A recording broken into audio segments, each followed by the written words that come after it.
Drug raids like this one happen in America more than 100 times every day. What the f*** did I do? On this raid, a SWAT team broke into this family's house, shot their dog. You shot my dog? Once inside, they didn't find any drugs. The owner was just charged with possessing drug paraphernalia. The drug war is the main reason America jails more people than any other country. I'm not going to debate the merits of the drug laws now. That's for another show. But I want to talk about the tactics like that raid. Such raids are increasing in number, and sometimes the police make mistakes. Here's another case. Corey May was sleeping on his couch in Mississippi one night when he woke to a loud banging on the door. I thought somebody was actually breaking in. All they had to do was just knock and announce, and it never would have happened. The it was, well, I'll let his lawyer explain. He got his pistol, ran to the back bedroom where his daughter was, and he had just gotten there when the door was kicked in, and a figure came in and he fired, he being Corey. Fired 3 shots. The man at the door was a police officer. One of those shots killed him. Corey was arrested, charged with murder, and sent to death row. And there he sat for years before journalist Radley Balko started reporting on the injustice of the raid and what happened to Corey. So, Radley, tell the story.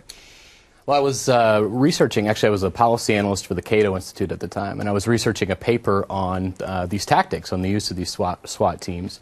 And there's been about a 1,500% increase in the use of these sorts of raids in the last 25 years or so, mostly because of the drug war. So I had reviewed a lot of these raids when I was researching this paper, and I came across Corey's case, and I found like an Associated Press write-up and a local news write-up. And all of them explained exactly what you just said, that there was a raid on Corey's house, that he woke up in the middle of the night, there were people breaking into his house.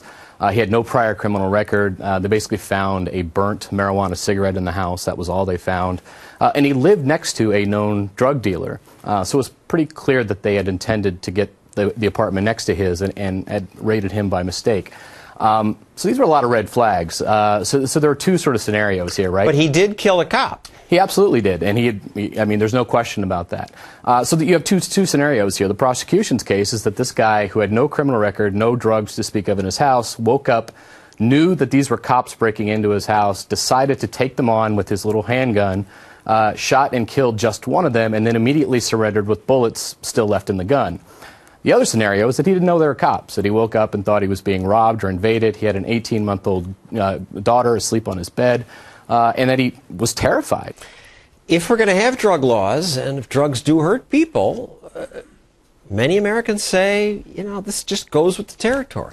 Yeah, these are really aggressive tactics, right? When you break into somebody's home in the middle of the night, when you kick their door down, we used to have SWAT teams for terrorists or serious threats. Emergency situations, right? Bank robberies or hostage takings.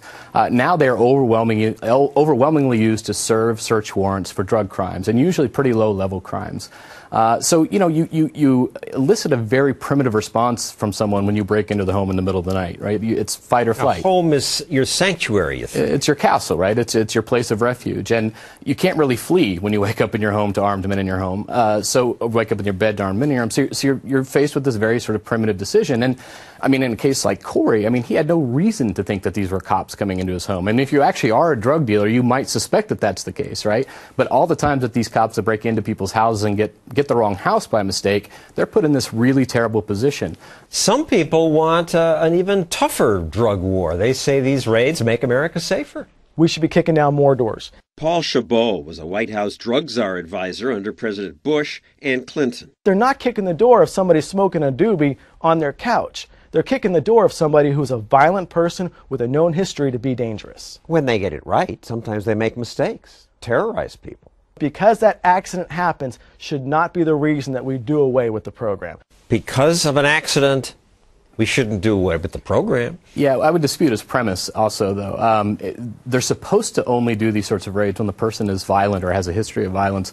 What we're seeing is that just the fact that this person is suspected to have drugs is usually enough for the police to claim that they're violent so that they can get the warrant to make these kinds of entries. And I would say, you know, this is more dangerous for cops, too. I mean, drug dealers, I think they usually think it's a rival drug dealer that's breaking into their house. Let's move on to another aspect of the drug law and prosecution, civil forfeiture. What's that? In sort of the height of the drug war hysteria, Congress passed this law and a lot of states followed suit that said the police can take your stuff away from you even if you aren't convicted of the crime, and in fact, even if you're never charged with the crime.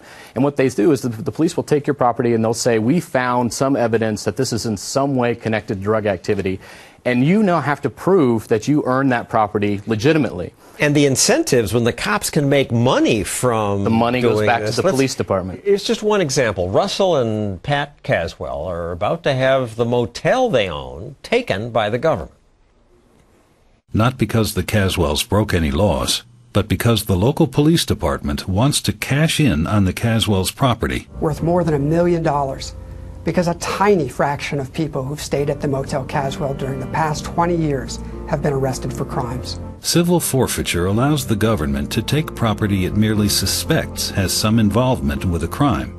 But unlike criminal forfeiture, where property can only be taken if the owner is convicted of a crime, police can use civil forfeiture to take away cash, cars, homes, or other property without convicting or even charging the owner with any wrongdoing. The U.S. Department of Justice and the local police will split a payout of more than $1 million if they can successfully seize and sell the Caswells' land.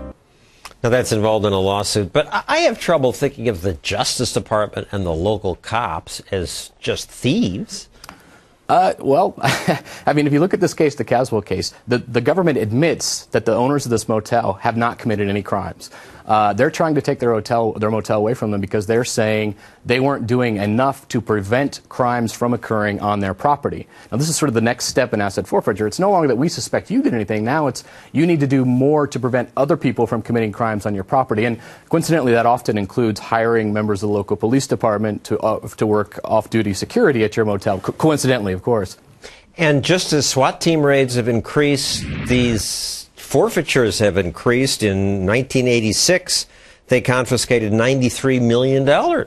Pretty good. But 2008, more than $1 billion.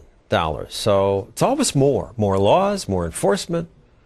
And we're now to the point where a lot of police departments actually write forfeiture proceeds into their budget. So this is no longer money that's buying, cappuccino machines and, extra fancy police cars. Which there were cases of cappuccino machines. There's trips to Hawaii. Margarita machine in one case, yeah. But now the officers' actual salaries is dependent on them finding people to forfeit property and money to the police department. Different incentives.